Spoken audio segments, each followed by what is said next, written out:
சிந்து பைரவி அடுத்த வார எபிசோடில் பார்த்திங்க அப்படின்னா பைரவி வந்து ஆறுமுகத்துக்கு முதுகில் அடிபட்டிருக்கு அப்படின்னு சொல்லிட்டு மருந்து போட்டு வர்றாங்க. அதே மாதிரி ஆறுமுகமும் பைரவிக்கு மருந்து போட்டு வர்றாங்க. இவ்வளோ பாசம் வச்சுருக்க, அதனால தான் எனக்கு மருந்தெல்லாம் போட்டு விடுற அப்படின்னு சொல்லிட்டு ஆறுமுகம் பைரவியை பார்த்து கேட்குறாங்க. அதுக்கு பைரவி சொல்கிறாங்க, உனக்கு மருந்து போட்டு விட்றேன் அப்படிங்கிறனால உன் மேலே பாசம் இருக்குது, என் மனசு மாறிடுச்சு நீ நினச்சிட்டு இருக்காத, இதெல்லாம் ஒரு மனிதாபிமானத்தினால தான் போகிறேன், எனக்காக நீ அடிபட்டிருக்கியே அடி வாங்கியிருக்கியே அப்படின்னு சொல்லிட்டு தான் நான் உனக்கு மருந்து போட்டு விடுறேன், வேறு எதையும் நினச்சிக்காதுன்னு சொல்லிட்டு பைரவியும் சொல்கிறாங்க. நீ என் கூட ட்ராவல் பண்ணுற ஒரு பேசஞ்சர் தான், நான் எப்போ வேணாலும் என் வழி வந்தால் நான் இறங்கி போயிடுவேன்னு சொல்லிட்டு பைரவி ஆறுமுகத்துக்கிட்ட சொல்கிறாங்க. எல்லாமே உன் வாய் தான் சொல்லுது பைரவி, ஆனால் உன் கண்ணில் வந்து காதல் தெரியுது, என் மேலே உள்ள பாசம் தெரியுது அப்படின்னு சொல்லுவாங்க. பைரவி பார்த்திங்க அப்படின்னா ஆறுமுகத்துக்கு முன்னாடி கோவமாக இருக்க மாதிரி இருந்துட்டு தனியாக வந்து சிரிச்சிட்டு இருப்பாங்க.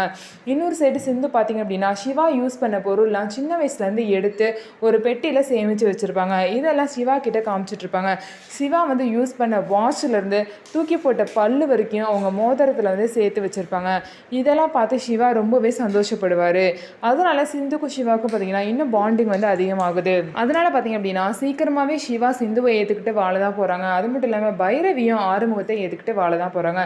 இந்த மாதிரி தான் வரப்போகிற எபிசோடில் நடக்க போகுது. நம்ம வீடியோ உங்களுக்கு பிடிச்சிருந்தா நம்ம வீடியோவை லைக் பண்ணிக்கோங்க. அதுக்கப்புறம் மறக்காமல் நம்மளோட சேனலை சப்ஸ்கிரைப் பண்ணிவிட்டு பாருங்கள்.